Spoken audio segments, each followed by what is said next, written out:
Good evening, everyone. Let me introduce myself first. I am Richie C. Ramos, and tonight I will be discussing the chapter 9, which is the classical and contemporary philosophy.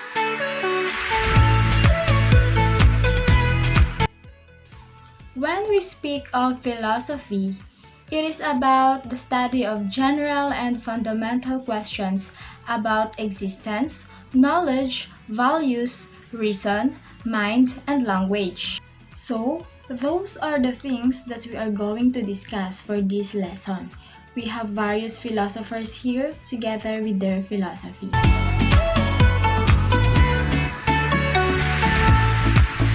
First, we have naturalism.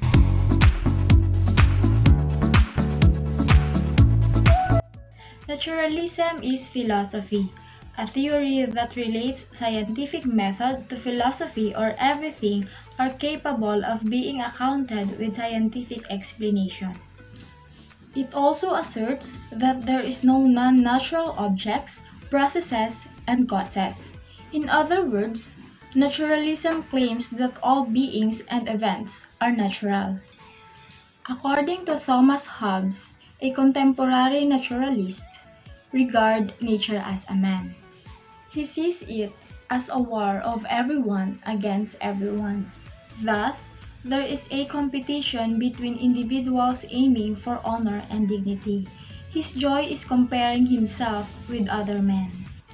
Hobbes believes that it is best for man to keep himself in an inferior position in order for him to struggle for something better, because looking for something better could keep you busy, and desire for power is restless, and it would only cease at death. We also have Jean-Jacques Rousseau. Aside from Hobbes, Rousseau is also a contemporary naturalist. According to her, nature is good and dependable as it offers freedom and necessity. Rousseau established the three great principles of teaching. These principles are the principle of growth. This means that the order of nature is need, activity, experience, and knowledge. The process of education, according to her, should also be the same as these. And you would notice that in education, particularly in lesson plan making, it follows this order as need is equal to objectives or the things that is needed to obtain by the students. This also implies that teachers are mere facilitator to students. Second, we have the principles of student activity. This means that if a student is capable of doing that certain thing, then he or she must be the one to do it. Third is that the principle of individualization. This means that the needs and interests of individual must be prioritized. Thus, the education should be the one to adjust to the interest of the students. After naturalism, we also have realism, originated by Aristotle.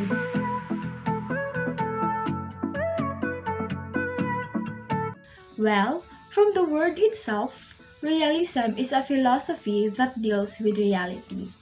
It refers to the view that the reality of any material objects exists in the external world independently of the human mind.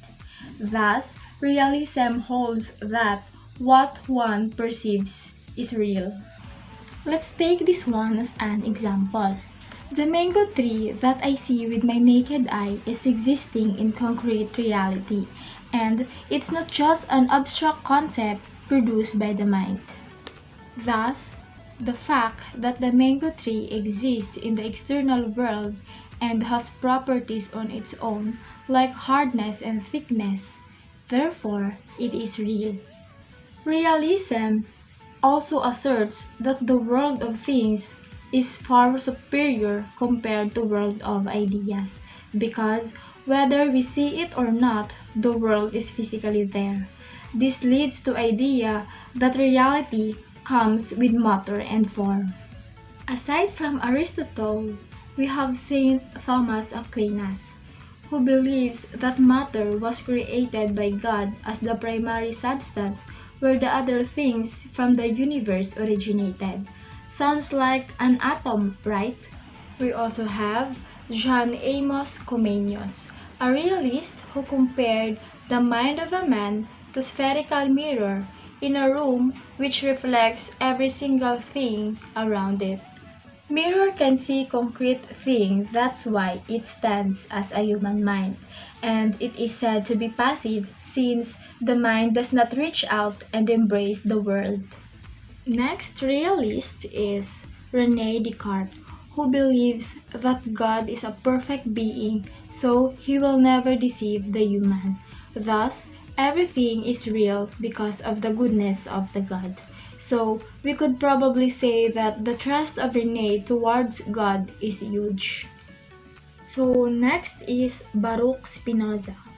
Well, I am not really certain about him if he is in favor of realism or idealism since he believes that there is only one substance and that is identical with God who has two attributes, namely thought and extension. And we know that idealists deal with thought while realists deal with extension. Another philosopher under realism is John Locke. He believes about tabula rasa, which means that our mind is like a blank sheet. So, we don't know a thing upon birth. We acquire knowledge through experiences as we grow up.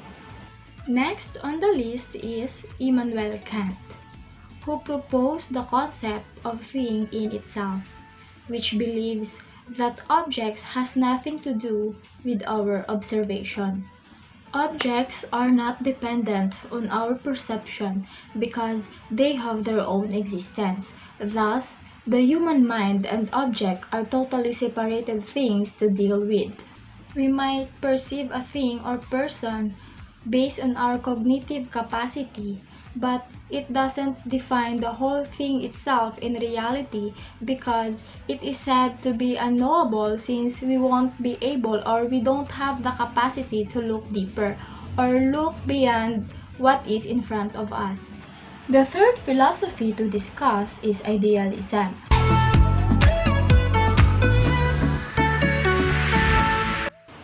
The ancient Greek philosopher Plato was the well-known figure in idealism. So, when we speak of idealism, it is a philosophical doctrine which holds the view that ideas are the only reality. For this thing, idealists argue that material things are not real, since they are mutable and destructible. This is because whatever considered as mutable keeps on changing, and whatever that keeps on changing cannot be considered real. Therefore, only ideas are real, since ideas are immutable and indestructible. As a contrary with realists, idealists associate mind with reality rather than material things. Thus, the mind is the essence of reality and ideas are the only permanent reality according to them. According to the founder of modern idealism, George Berkeley, the fundamental elements of the world is not a matter, but a spirit or mind. This means that what appears to be a physical or material world is just a collection of ideas. So, the existence of the object would depend on our perception as a human and it ultimately spiritual. For instance, the apple is considered as an apple because we think of it as an apple, and since we have the idea of it as an apple, then it is real. As what Plato has stated, there is a world of ideas which is a world of unchanging and absolute truth. This is the truth for Plato. Actually, there are various things that could prove this ideal world of Plato. For instance, on ourselves, we have the concept of moral perfection, but the people we know around us are not morally perfect. Since it could not have been obtained from the world around us, it must have come from an ideal world. Come to think of it, Where does someone get this idea of moral perfection? Of course, in the ideal world again introduced by Plato. In popular usage, an idealist is someone who believes in high ideals and strives to make them real, even though they are quite hard to do so. To sum it up, for the idealist, the objects and values that they tend to know is not their creation, but their discovery as it is derived from their mind and they put it into reality. Again, mind or ideas they have is the only reality.